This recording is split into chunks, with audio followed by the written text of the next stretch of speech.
Hi, everyone. Thank you for joining us today for Beep Boop 2, using machine learning models to prep your data.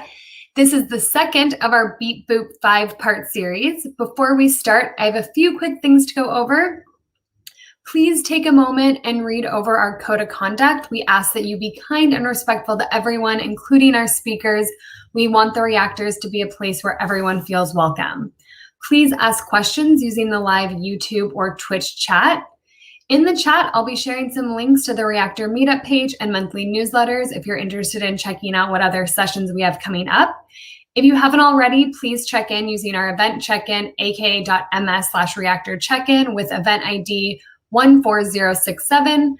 By checking in, you'll receive links to today's content that goes along with the session. Today's session will be added to the Reactor YouTube page in 24 to 48 hours. And finally, I will share a link to our Reactor survey. If you have a few minutes, we greatly appreciate your feedback. I will now pass it over to Chloe and Ornella.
That song gets me every time, y'all.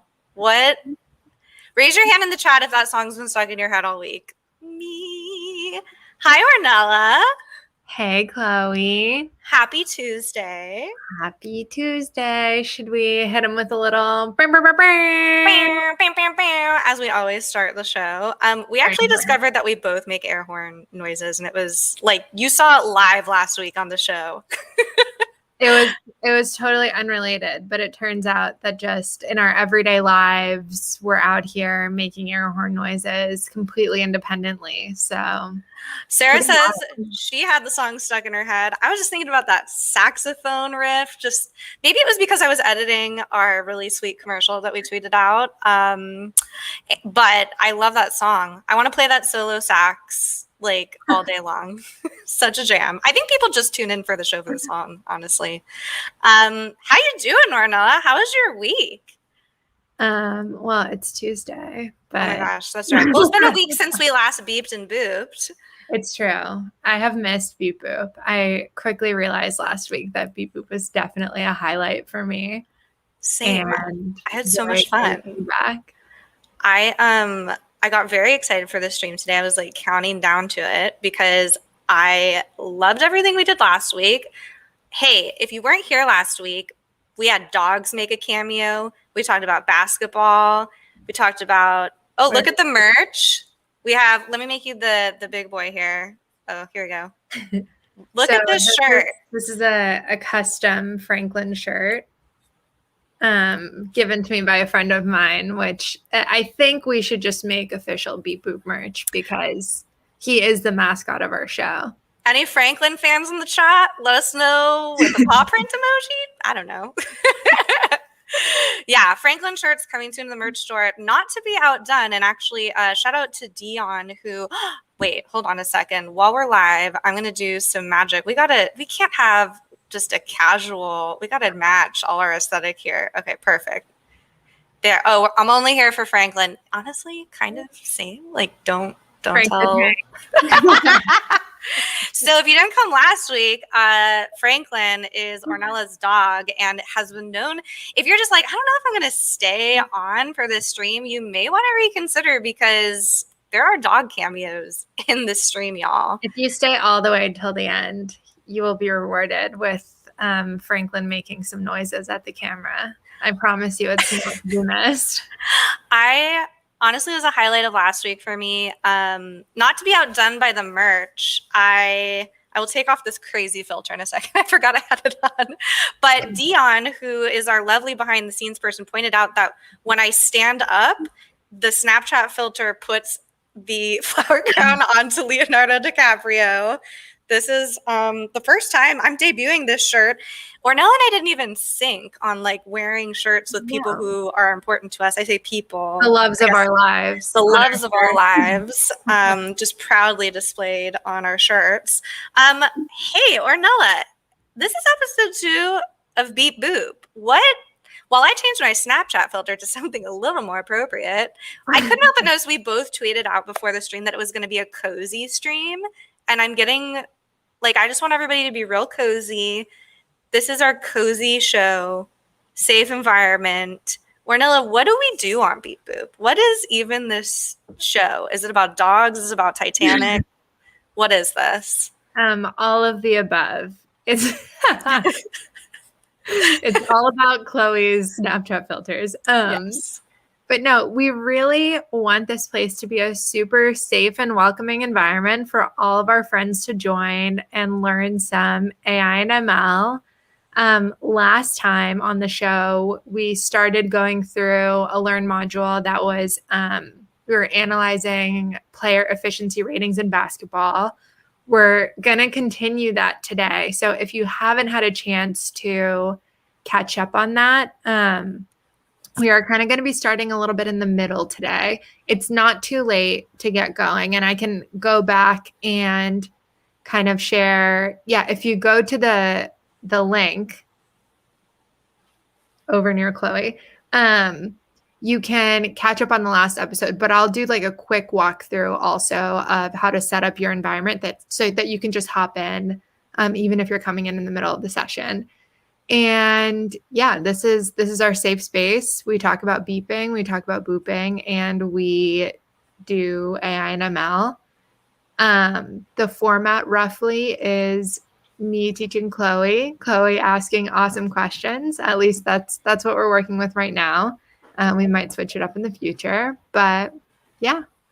Yeah. And also, we really rely on y'all for, if you have any questions. We want this to be just a really safe, chill environment. We had a lot of people actually tweet us, which was lovely. Keep tweeting us. That was so fun to get all your feedback and hear from y'all. We love hearing all the lovely feedback you have for us.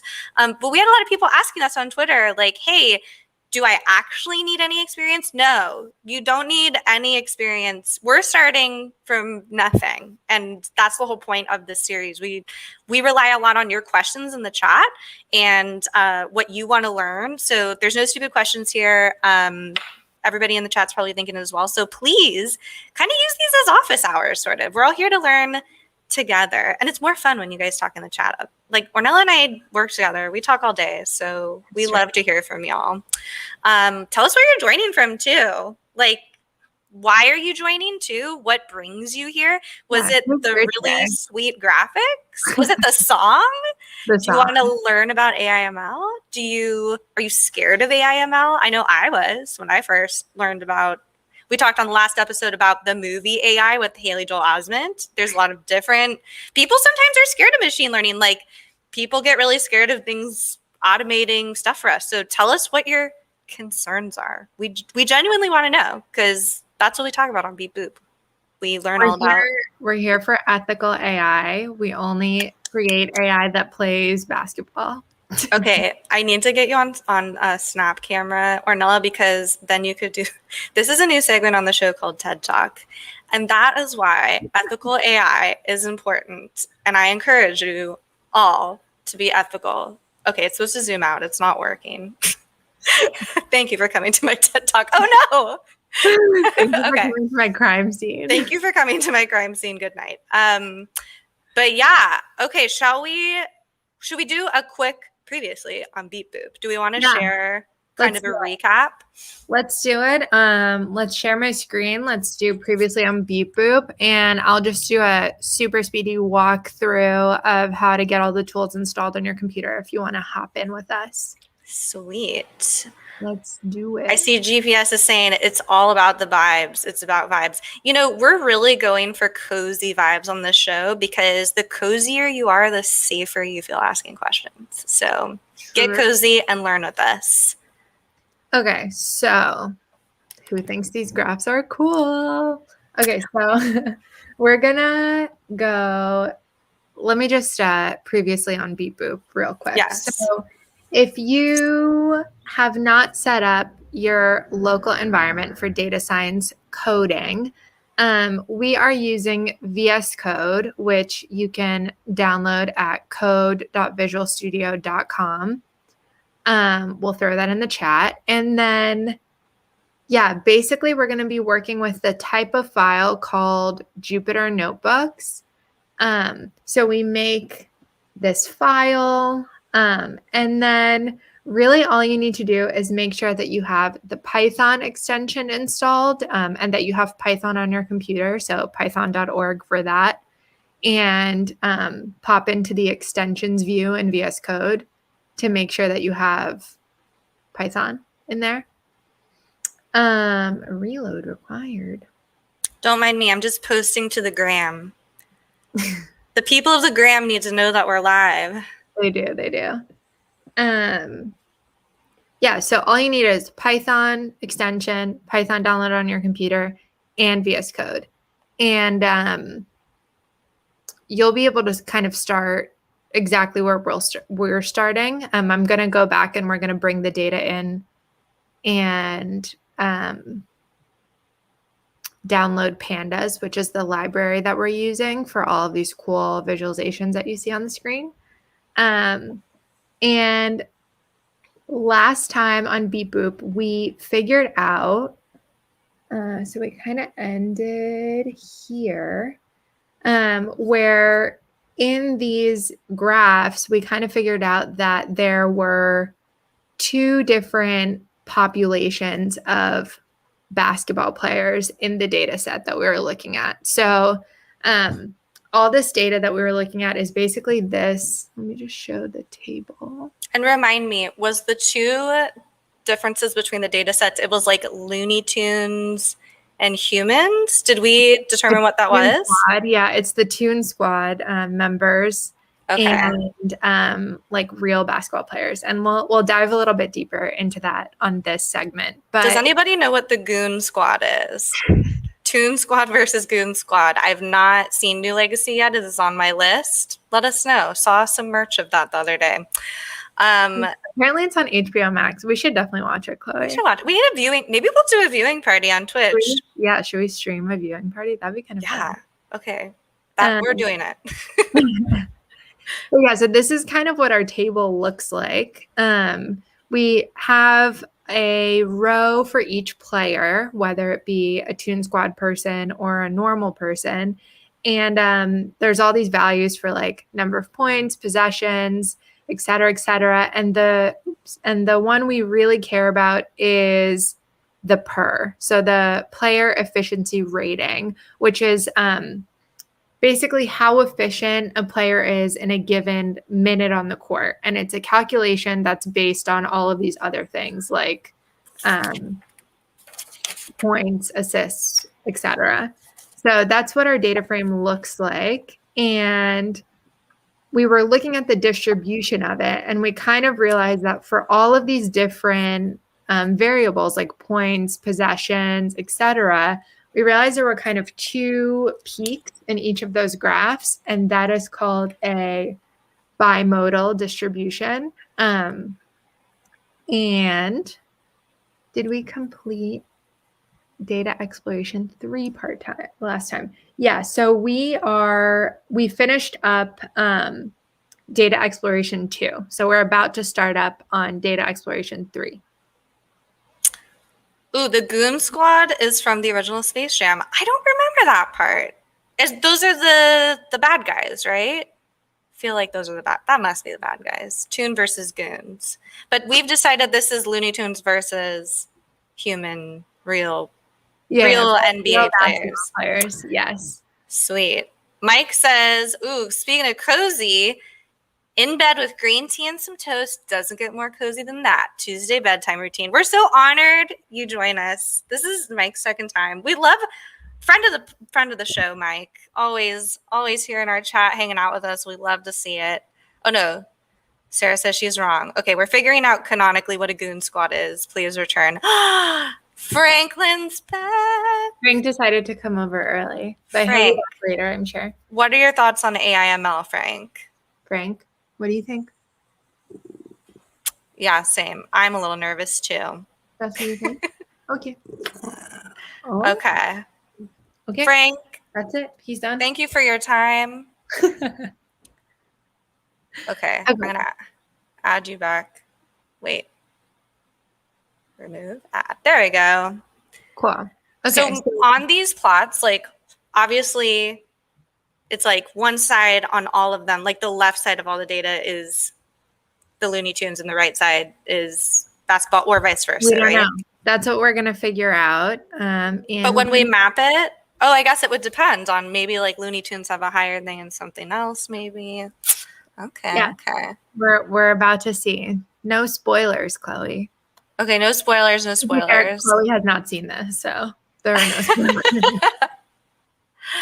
Monstars were original. Goon Squad is the bad guys from the new one. Okay, so we must do a viewing party to understand.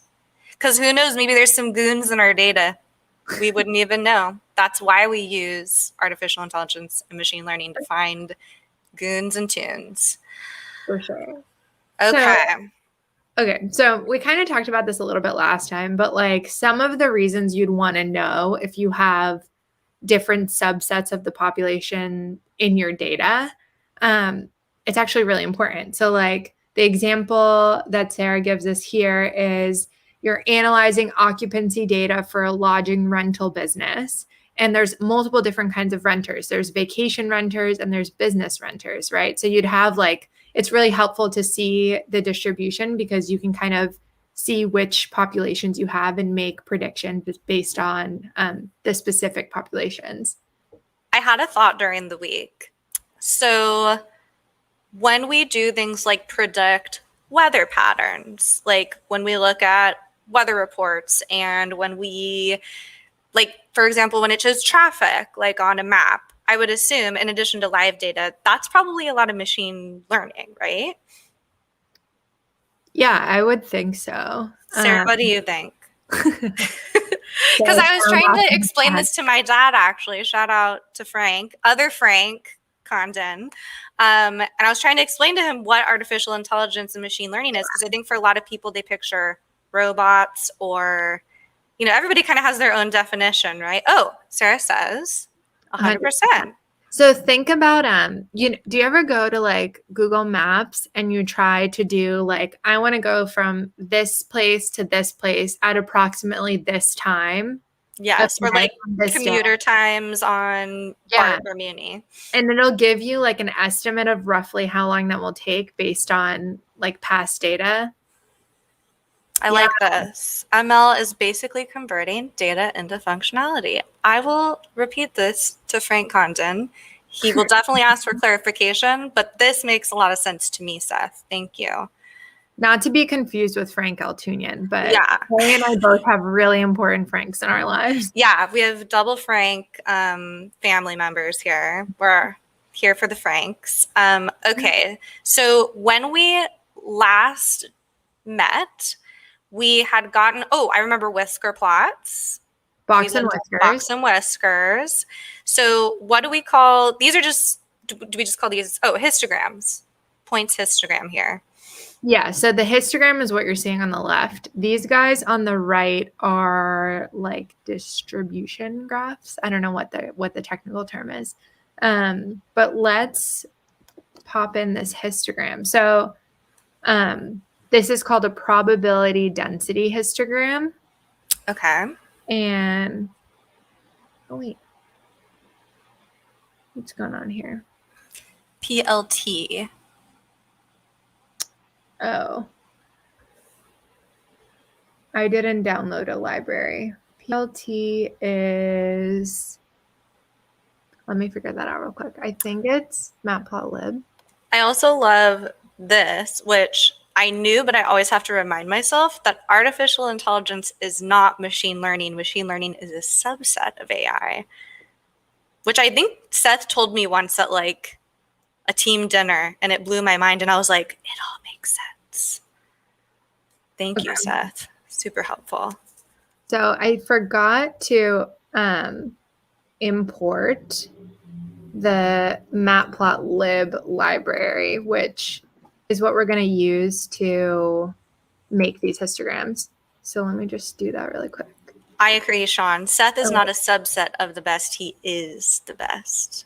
We appreciate Seth so much. And we appreciate you, Sean. Wait, I'm getting a lot of errors. Okay, I think it may not have remembered what I was doing last time. So I'm going to need to import the data frame. Totally fine. I like this comment from Sarah. AI and ML can definitely be fancy, but one way to think about it is, like Seth said, what humans do, extracting, understanding action from data, often complex and contextual. We as humans do this a lot. Teaching computers to do it is harder, since context is often complex. Ooh, sounds like people who follow me on Twitter. And yes, AI, physics, math, ML, sometimes I think about it like that. It's not exactly, but yeah. Okay. That makes a lot of sense. Because I was trying to explain this to my dad the other day, how, I keep getting this ad for this smart birdhouse, which also there's a wonderful Learn module that Cassie made that's all about identifying birds from videos and images and training a set of machine learning. So I was trying to explain to my dad, like, imagine you gave a bunch of photos of a bird and then like a bottle of sriracha to it. Like, you basically have to teach the computer, like, yo, this thing is not like the others. It's always fun explaining these very technical concepts to folks who are like, what are you working on? What is that robot stuff you do? It's like, well, I do love a robot, but a little bit different. It's not Haley Joel Osment. I'm running into some issues. I might need to find a friend, aka Sarah. Sarah. So it's not, this Jupyter notebook is not remembering the data frame that I had last session. Okay. I'm worried that if I re-import the data into the data frame, it will not have made all the transformations that we've already made, like taking out the outliers and stuff. So I'm trying to figure out if there's a way for me to go back. I mean, I could just rerun the whole notebook, right? Sarah's on the case. And also, if you don't know Sarah, y'all, follow Dr. Guthels on Twitter. She made this lovely module that we're walking through. Seth says we can rerun. Yeah, I think we can rerun all of the... Rerun all the cells. Yeah. Cool. Sweet. Thank you. See, this is why we love having the chat. We love when you all join us and help us out. Because we don't know what we're doing. We're learning with you.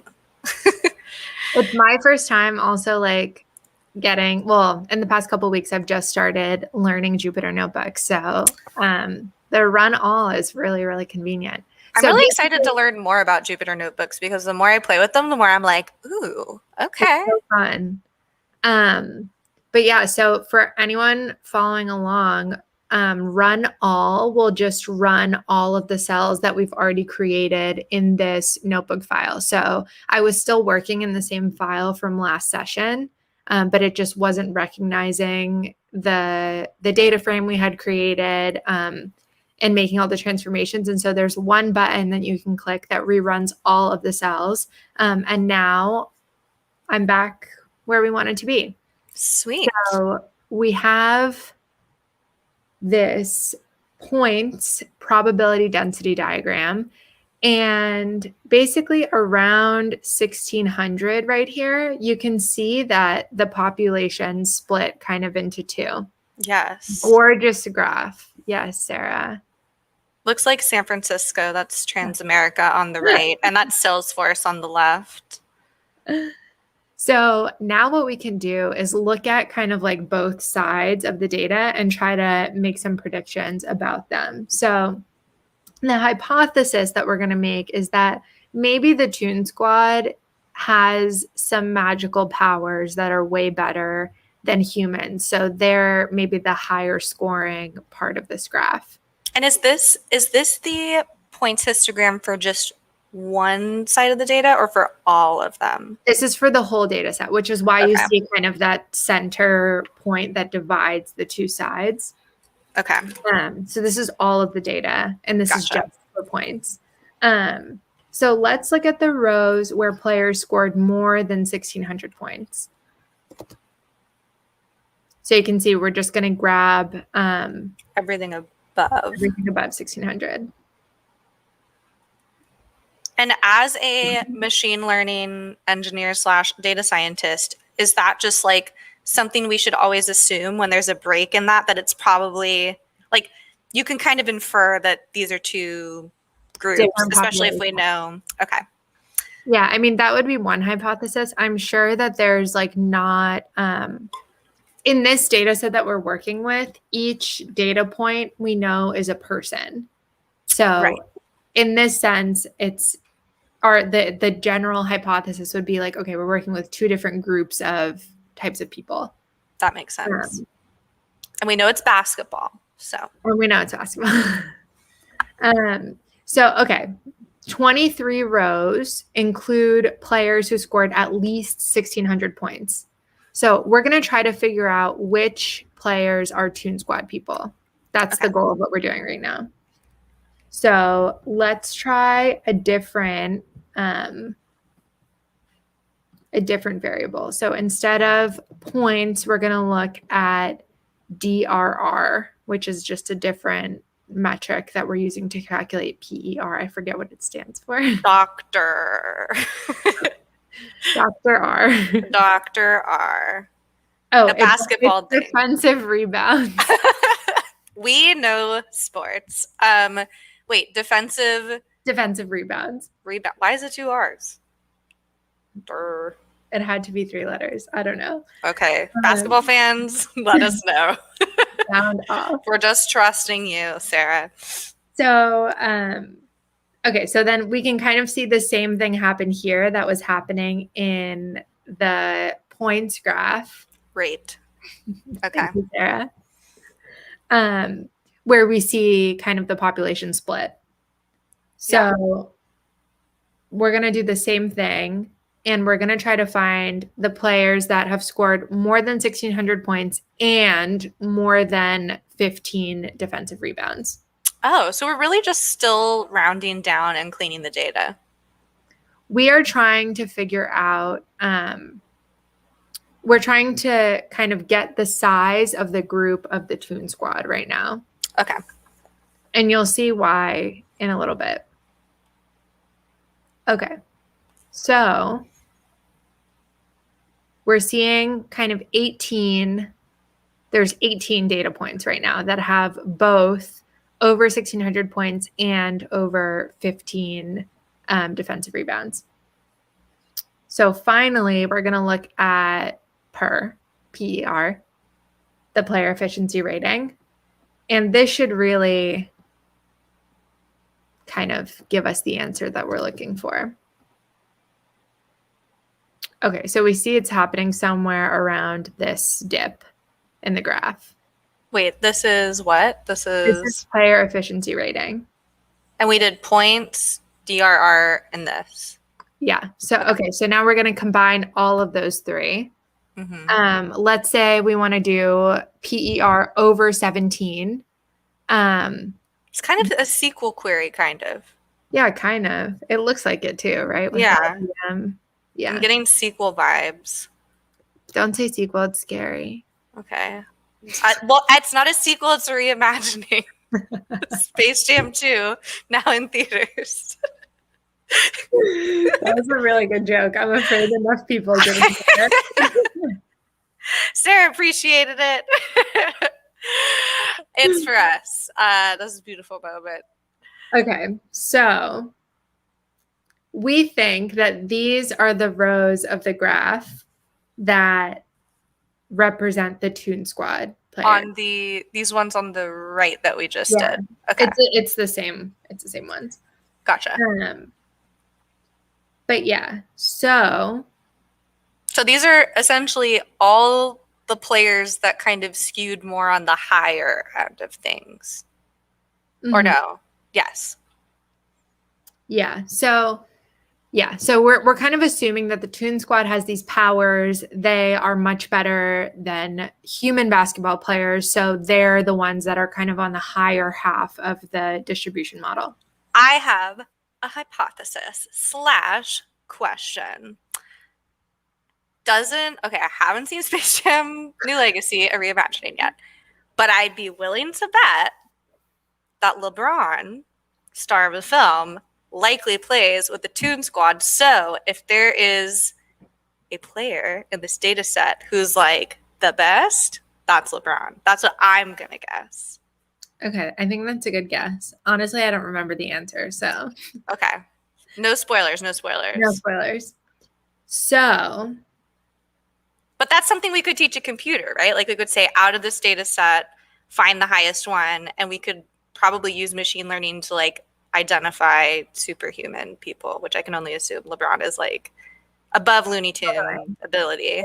Well, I think we'll see that when we start looking at the people data. Okay, because to be fair, some of them can fly, Tweety Bird. Yeah. Okay. So if you kind of remember where we started in this module, we had a bunch of missing values in our table. Right. And we wanted to learn how to use machine learning to kind of fill in those values based on similar data. And we talked about a couple different ways to do that. Like one was that you could average the values. One was that you could like combine the one below it and the one above it. There's like a bunch of different ways, but it would make sense. So we can see in this table here that we have a couple scattered null values. And as far as null values are concerned, I think we said this last week, but a null value can be because it didn't get tracked or it's missing, or maybe that player was benched or something. I don't know what the equivalent would be in basketball. But there's a lot of reasons why in data sets we would probably be missing data, I assume. Yeah, I mean, it's pretty common to have like a little bit incomplete data. But we want it to be super, super clean and prepared before we start using it for like to answer bigger questions that we're going to use machine learning for. Because when you start training the model on the data set, you want the data set to actually be accurate. Or So- as accurate as you can make it, I guess. Totally. So we're going to go on to the data manipulation portion of the exercise, and we're going to start adding some information into the table. Sweet. So we're going to make a new column that's going to say whether the person in that row is in the Toon Squad or a human player. That is step 1. Okay. And you're running this in a Jupyter notebook? Yep. Wow. It's You're pretty a wizard. fast. So, okay, we have now this, list of all these players and Toon Squad members. So now we're going to populate that new player column in the data frame. Okay, so now we have this new column called player, and it's going to say we're only reading the first 5 elements here, and we know they're all people, so it's player 1 through 5. But at the bottom of this data frame, we have the Toon Squad 1, Toon Squad 2, etc. So wait, how did we just add that as a column? mm-hmm. Okay. Yeah. So Jupyter Notebooks handles like a lot of the, like it's almost like an Excel doc that we're kind of like manipulating to show and display different things, sort of. Yeah, totally. So we're using pandas mostly to do the like data frame stuff. So a data frame is like a data structure in pandas that we can put the data into, and then we're using all of these like different little manipulation methods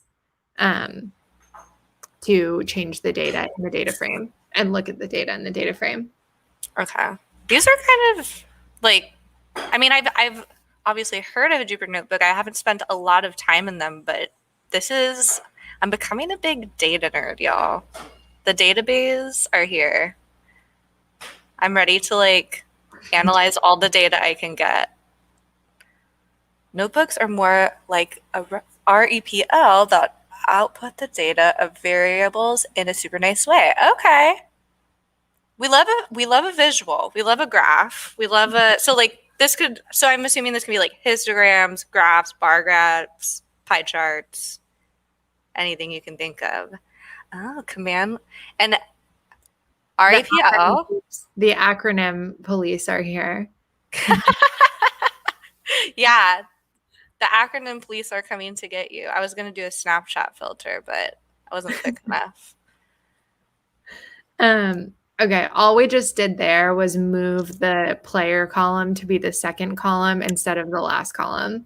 That was going to be my next question. So we can manipulate this we can just make it suit our needs. Yep, totally. So now we have this data frame. It has all of the player data, and it has this new column that tells us whether or not the player in that column is Toon Squad or regular. So we still have those missing values. So let's get back to those. And we're differentiating Toons v humans with player versus Toon in the player? It says player, and then here, I can just print out the data frame really quick. Hello, Stefan. Welcome. Ooh, what is that? Blessed, and it's a fish. I love that. That's literally me as an emoji. Okay, so there's 29 players, and then there's 16 Toon Squads. Does that make sense? And remind me how we generated that. We just like put that we did that command in Jupyter. Yeah, so we used the 3 criteria: the above a certain amount of points, above a certain amount of defensive rebounds, and above a certain PER. And we basically just split the data set into 2 and then assigned the player or Toon Squad values to the corresponding lists. Such SQL vibes. Okay, yes. Equal vibes. Okay. We're going to hit up our old friend, Isna. Isna is back. Isna. Okay. So these are, for everyone who didn't join us last time, Isna tells you. It's not like, it's a way of life. It's like, Isna, but in addition to that, it tells you if there is a null value in one of the cells of the table. So and then when you take the sum of all of them, this is just telling us how many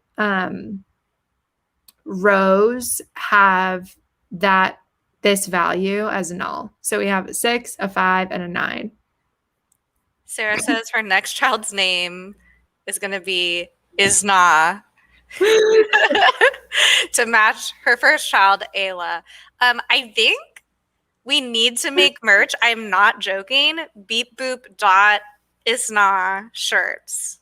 Isna. Let us know in the chat what you think. I would wear it like a sensible hooded sweatshirt. Isna. It'll be like an inside joke for Jupyter Notebook people. I like when they have the little saying on the hood, and then you put the hood up and it says Isna. So when you don't want to, you're reading a book at a coffee shop, you don't want people to talk to you, just Isna. Yeah, exactly. Okay, so we see that there's 6 of these values are null and 5 of these values are null. So let's look at those histograms and see what info we can find from them. So this is GP, which is games played. Is there a word for when you're going through, shout out in the chat, data scientists, when you're working with an absolute accurate, concrete set, nothing missing set of data versus data that maybe there's some averages or guesses in? Is it absolute data, or is that a thing that we think about as engineers and data scientists? I know there's structured data and unstructured data, but that's not fake. How did I know? How did I know both Sarah and Seth would make impossible data set? I'm thinking more in terms of okay, here's Seth and Sarah. This is a project that I want to build on my own, and tell me if this is possible. I want to have a data set of the catchphrases of all the Real Housewives. And based on that machine learning from that very accurate data set, I mean, let's just say that I copy and paste all of these from the Wikipedia. It's accurate in that way. It's a complete data set. Could I, in theory, use all those Real Housewives intro lines to make machine learning guesses by a computer what a Real Housewife would say in the intro? I could do that, right? I'm going to do this. If you say yes, I'm going to do it. So that's the next season of Beep Boop. Yeah, season 2 of Beep Boop. That's our project. Okay, so we're looking at these 2 graphs. MPG, not to be confused with miles per gallon, and GP, not to be confused with general practitioner. I don't know, fam. There's at least 100 seasons with all of the franchises of Real Housewives across all locations. I think I'd have a big enough data set, but I'll loop back. I'm going to do this. I want to see if this is a thing. Once we finish the series, I'll have this knowledge and I'll pursue this side project. I love the idea. I think we could figure something out. Stefan said that they tried to do that with a friend script as a Markov chain, but it didn't work. Shout out to my friend Julie, who made a Lin-Manuel Miranda Markov chain Twitter bot using machine learning. And sometimes it becomes sentient and it tweets and I'm like, wait, was this Lin-Manuel or is this a Markov chain generated tweet? I just love doing stuff. Yes. Oh no, Erica. Yeah, I do. We've had conversations about Erica. We need to have a different stream where we just talk about Real Housewives. That's going to be season 2. Yeah, season 2 is going to be all the data set of Real Housewives. We're having you as a guest on. Yeah, please help us build this. Okay. Anyways, back to business, Chloe. Yes. Okay, we have these two graphs, this one and this one. We can say that they kind of look normally distributed, right? Yes. There's like not a big, if you just like squint a little, they look normally distributed. So for those two, it would make sense to just fill in an average for the missing values. Okay, yeah. However, for the PER,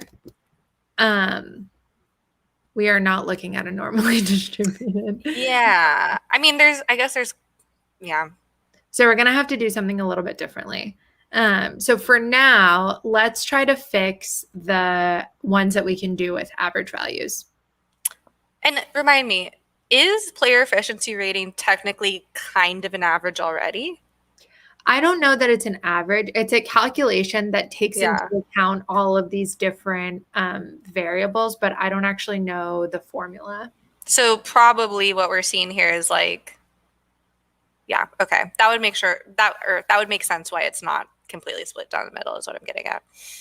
Yeah, I think so. There's a lot happening there. I mean, you can just see the two data sets really clearly here.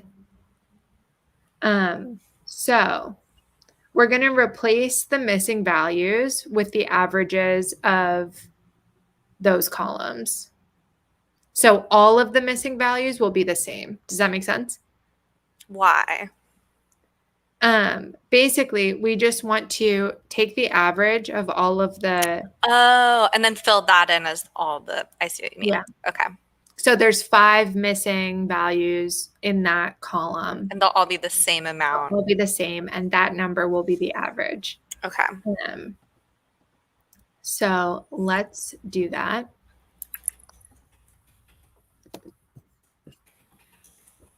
And then we just run the ISNA again, and we see that that got rid of those two. Wait.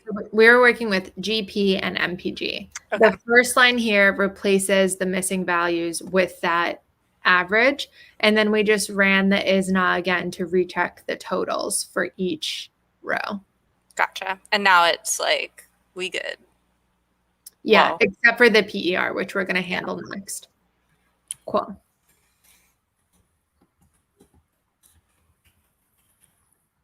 Okay. Oh, that looks like a Christmas ornament graph. So very for festive. PER, we're actually going to use machine learning to figure out what the missing value should be. So this is 10. And we can, so Sarah says PER is a complicated statistic to compute. Should we look up how to do it? I'm just curious. Oh my God. Wait, is my chat not updating? Weird. Okay,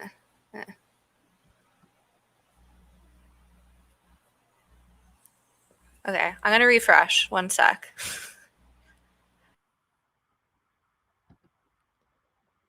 Sarah was just pointing out another example of when you'd want to use an average. I think this is a really good example. So if you had a week's worth of data on temperature for one place and Wednesday was missing, you could just take the average to get a guess for Wednesday. I don't think my chat's updating, y'all. So, Ornella, I'll put you in charge of the chat. I'm in charge of the chat. And then Sarah says, if you were to look at a year's worth of weather data and you were missing January, you wouldn't want to use the average of the year to fill in January. That makes sense. Because it would be accurate. Okay.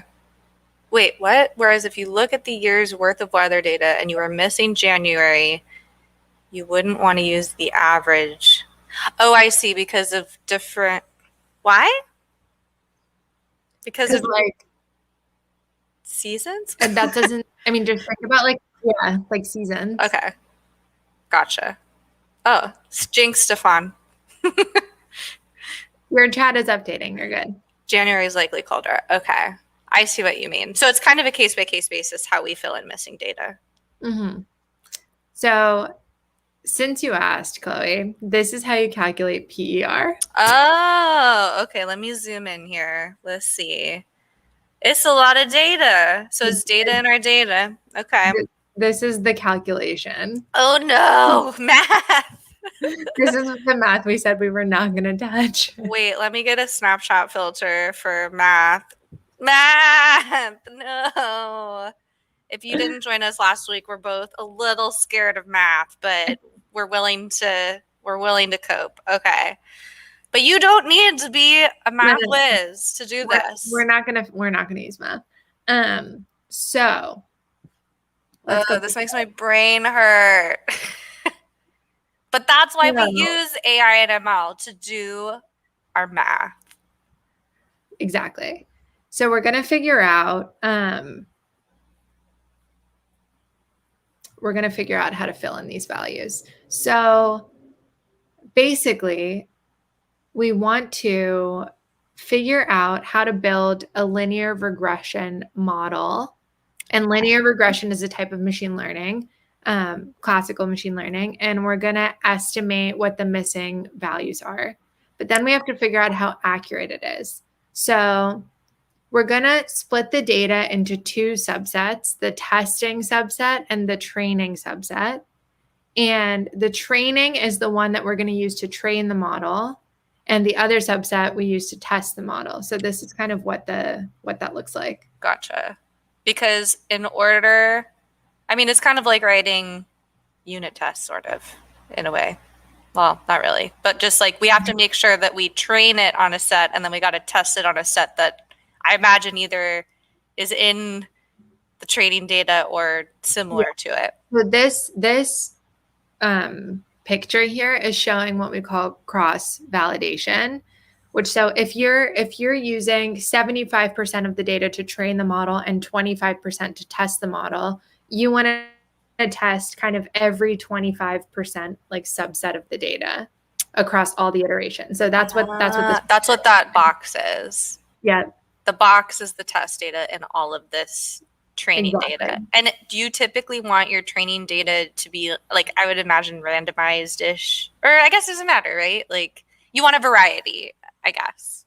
Yeah, I would assume so. But I think the cross-validation thing just kind of like helps you make sure that it's accurate, or at least like as accurate as it can be, because you're testing multiple different training data sets and multiple different test data sets. So this is like when you're using something like Power Platform and you're comparing like the magic towel example we used last week. Like obviously you want to be able to train your data on a set of images, but you also want to make sure that you're testing based off that training, that like, oh, this magic towel design is being classified correctly. Like we're teaching.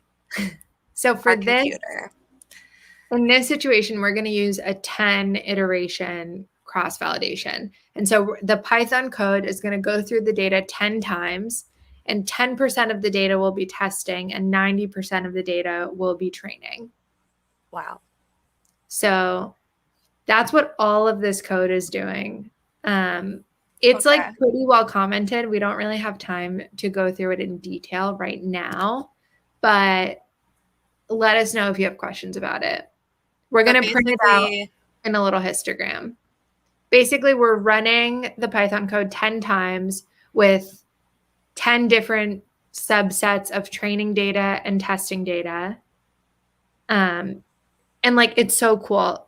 In scikit-learn, which is a machine learning library, there's literally just a cross-validation function where you set like what the variables are and how many times you want it to cross-validate. Isn't that awesome?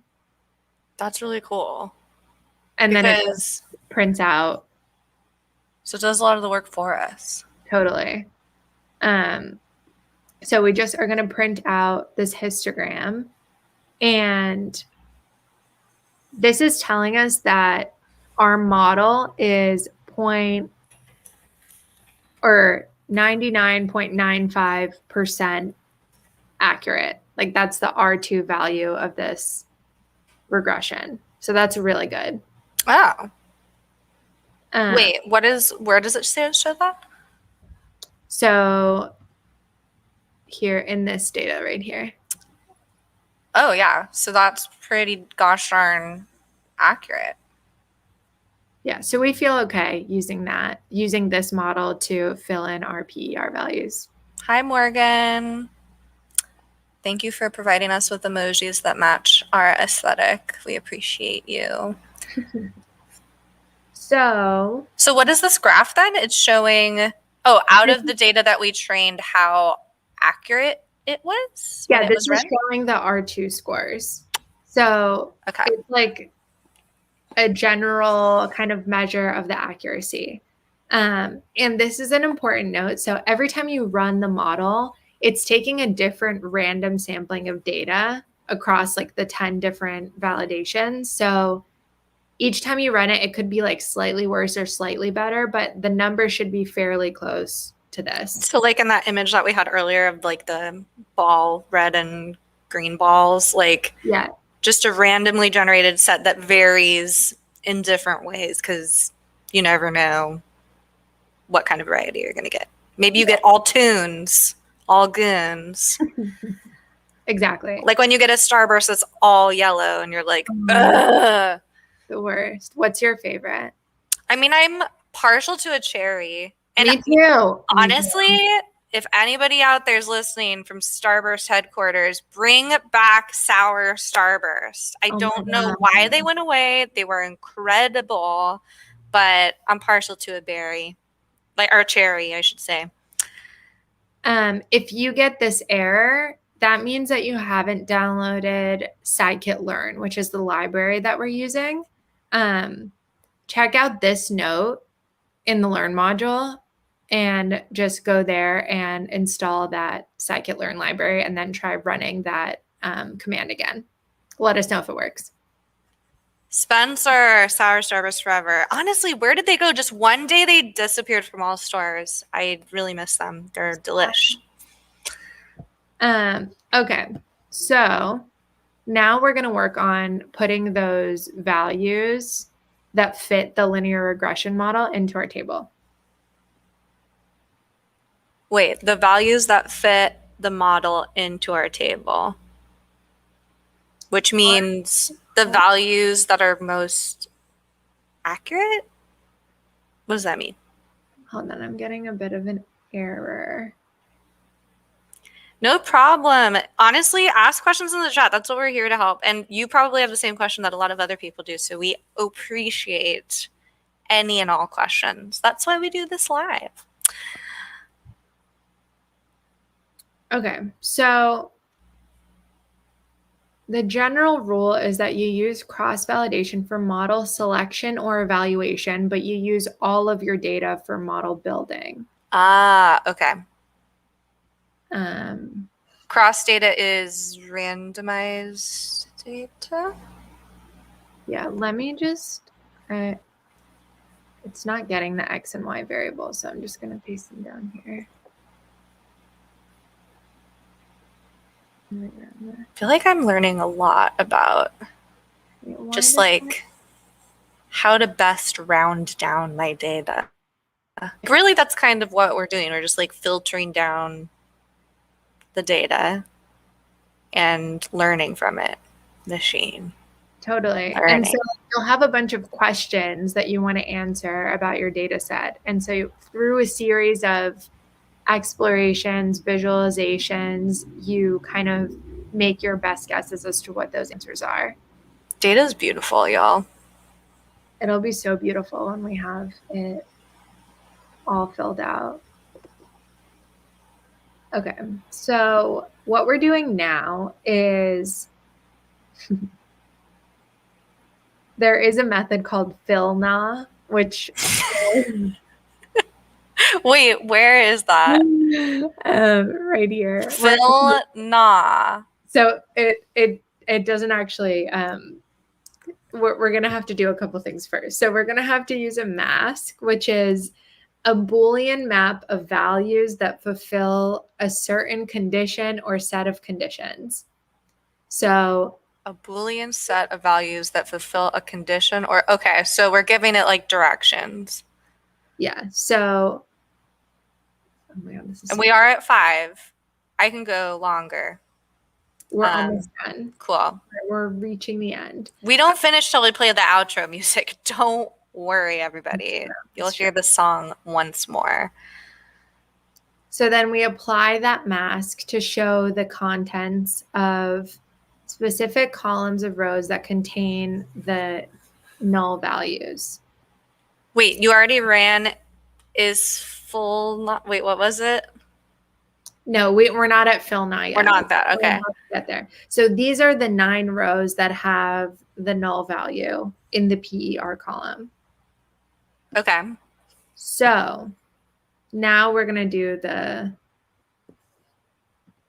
this is the filling step. And remind me, we're filling these with So not an average, right? no, it's not the average. It's a prediction based on the linear regression that we created using the values. So we created a linear regression model for the data set. That was where we did the cross-validation to figure out that was the model that was accurate and the one we wanted to use. Oh, so that's okay. That's when we applied. Okay. Yeah. That's when we were testing and training our data. Yep. So then what we do here is there's literally a method just called linreg_predict, and we give it that model that we just did, and literally it just puts it in. And so now we see we have no more is-nas. Beautiful. Look at all those beautiful zeros. So wait, we ran a method and we said, yo, here's all these different. So we trained a data set and we're like, hey, here's all the data. Then it was like, cool, here's what we learned. And then it now has created and predicted probably what's pretty close to what would fill in those things. Yep. Whoa. Inception. Okay, cool. Okay, so here's our full data frame. This is what was promised. It has no NaNs. It just has all of the values top to bottom. We love to see it. Data. And now that we have this really beautiful thing, let's save it to another CSV file so that we just have it forever. Yeah. So that's our good, clean data. Oh, beautiful. Interesting. So I guess in my head going into this, I was like, oh, we won't be able to do anything with our data until we have it all clean. But really, we're filling in our data with our data, or we're predicting data within our data set. And then probably from there, we're going to do more predictions. Yeah, we're going to do awesome stuff in the next session. We've only just begun. Yeah. Oh my goodness. So the first step to machine learning is a beautiful, clean data set. And that's what we have. So should we do the knowledge check kind of for fun? Let's do it. Let's do the knowledge check together. But no, you have to learn along with us and tell us in the comments. We're not going to answer it for you, okay? This is a great question. In basketball stats, what does PER stand for? Player efficiency rating. Okay. How did we impute data that's normally distributed? So how did we fill in the values for data that was normally distributed? Ooh, wait. That's normally distributed. And remind me, what's the normally distributed versus? The normally distributed one was just the one that looked like that. Like that? So remember we had the 2 variables that we used one method for, and then we just did a different method using the machine learning. Yes. Seth's got it. That's when you take, so when something is normally distributed, you can pretty safely just take the average. Gotcha. And what's the difference or the opposite of normally distributed is? There's a bunch of different types of. Or I guess the 2 that we did, sorry. We did. There was bimodal distribution. Bimodal, which is the more split of the 2. Okay. Where that would be, I see. Okay. I'm following along. Okay. And then what is cross-validation? Ooh, okay, let's see. A methodology for creating a data-related hypothesis, a methodology for data collection to ensure authenticity of the data, programmatic way to check the accuracy of the data set, programmatic way to split the data into N training and testing subjects to test the accuracy of a model. Is it what? You got this. You know this. Cross-validation, I feel like would be okay. These are so many So words. remember that box with the red and green? Yes, that's what I'm picturing. What was that? Christmas ornaments. No, I totally okay. So that would be a way to check the accuracy of. No, we're training it, so it would be the last one. Yeah, the split it and then test it, and then fill them in with those. Yeah. Because in the previous question, it's like, how would you just basically average it? Let me get a filter up in here. I'm a nacho. Okay, there we go. That was exciting. We did it. We did it. So next time on Beep Boop, Yes. we are gonna make an app. Can you believe it?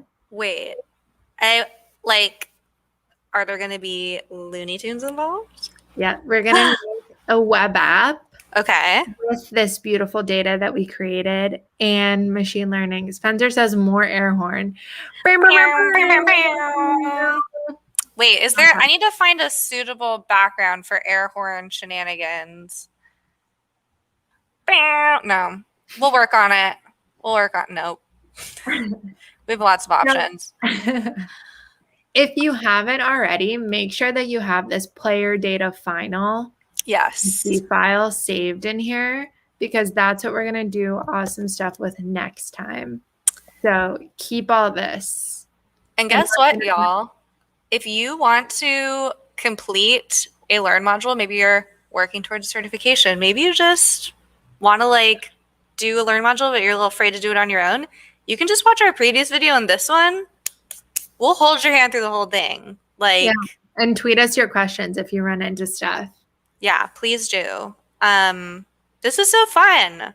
I feel like I leave each one of these just with this module in particular, this episode of Beep Boop, I should say.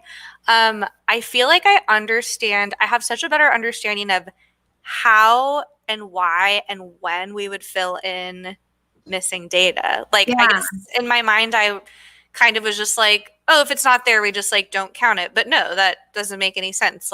If it's a mandatory thing that we're measuring it on, it's just so cool to I guess my brain, I haven't thought about this before. I just assumed that, data just is always accurate and always in there. I was so naive. Yeah. I knew so little. Y'all, a couple little housekeeping things. Fill out the survey. Make sure you're following us on the Twitters. We've got our lovely handles here if you need to tweet us any questions. We've also been doing some snazzy Dev2 summaries. We have a nice little series going on. So make sure to check that out. Music videos. aka.ms/beepboop-replay1. You can go check out that first Dev2 post. We'll be doing them for all of these sessions. Yep. And just like Ornella just said, we have this sweet commercials we've been tweeting out. Frank, of course, always making cameos in here. There's never a dull moment. We're going to bring him back in just a second. Oh, absolutely. Yeah. And we have to close out with the song, of course. But also let us know on Twitter and, however method you want to reach out to us. What else do you want to learn about AI and ML? What should we do? Should we do the Real Housewives app? Should we do a Frank? Should we do Is It Frank the app? I think so. Let us know what you want us to build. An Is Frank method. Oh my gosh. Is Frank is nah. fill in the data of how many growls we get. How many growls? Frank, here, let me remove this. Frank, what are your thoughts on filling in blank data? Do you have a preferred? Yeah. Yeah. Okay, that sounds good. Insightful. Every time I feel like Frank just brings so much to the table. Ooh, a big yawn.